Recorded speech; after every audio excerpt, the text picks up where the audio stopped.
let's have a look at factorising expressions that only have two terms.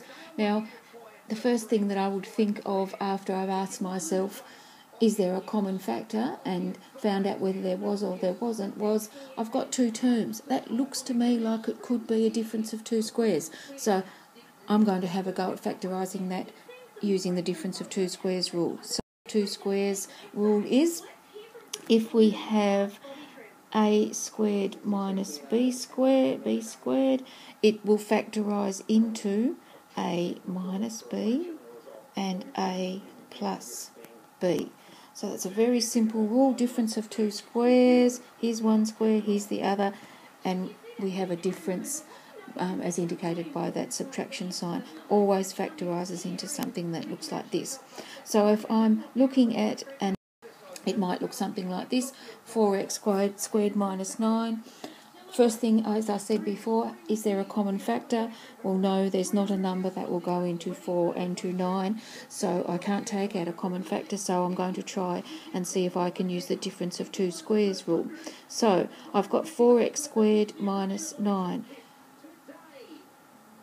What could 4x squared be also written as? Well, it could also be written as 2x all squared. That means 2x times 2x, which would give us 4x squared. So it's like taking the square root of 4x squared, and I would end up with 2x. Do that with the second term. The square root of 9 is 3, so it would be 3 squared. That would be just a different way of writing 4x squared minus 9, but it allows us to identify a and b more clearly so that we can write the factors. This is a and this is b.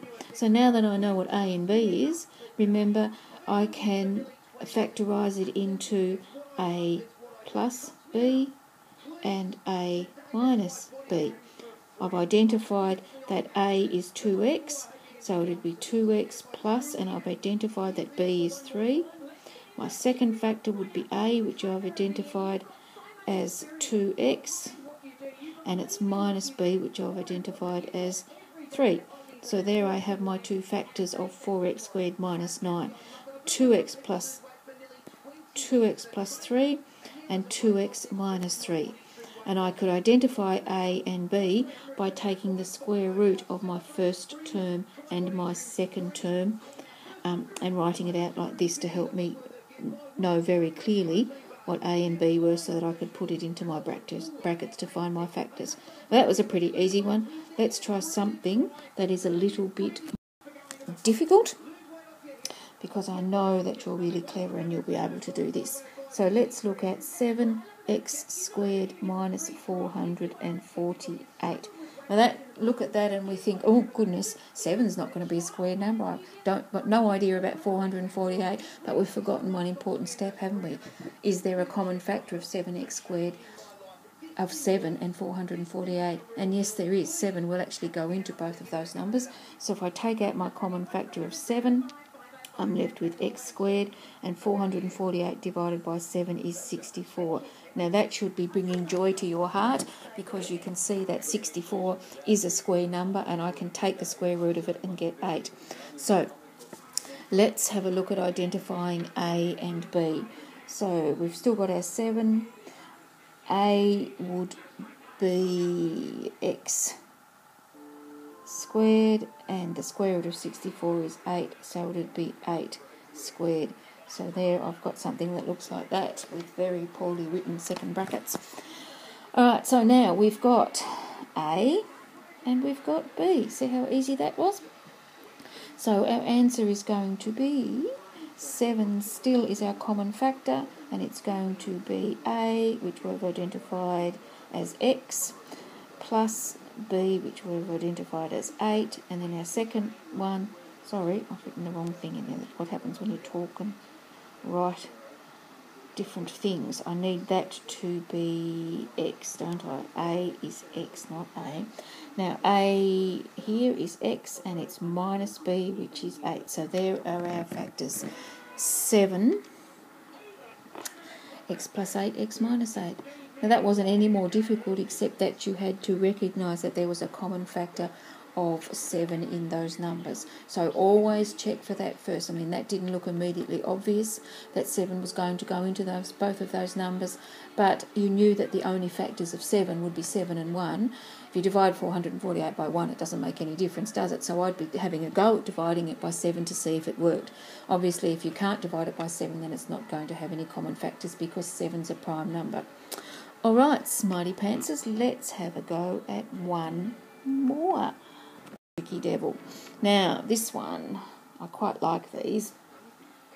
This one is going to be x squared minus 17. Now, I know that you're looking at that and you're saying, yes, I can take the square root of x squared. That will be x. But what on earth would the square root of 17 be? It'd be 4 point something or other. And I don't want to deal with decimals or fractions, so not good. That can't be done.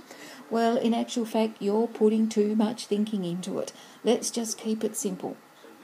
If we want to take the square root of both of those numbers, which is what we've been doing in our previous examples, let's take the square root of x squared.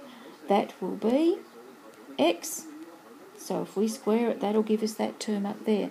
Now, if you go into your calculators, take the square root of 17, I said that's going to give you something that you don't want to deal with. But you know that if you take the square root of 17 and you square it, you'll end up with 17. So I can write something like this. I can leave it in this form. That is okay. It just means that we end up with an answer that has that square root sign in both the brackets. So we've identified A is x and B is the square root of 17. So let's put that into our two factors, A minus B and A plus B. So A is x, so x goes in there, plus, and let's put it over here while we're doing it, minus. B is the square root of 17, so it's plus the square root of 17, and it's minus the square root of 17. So your factors of x squared minus 17 are x plus the square root of 17 and x minus the square root of 17. See, that wasn't really hard at all, was it?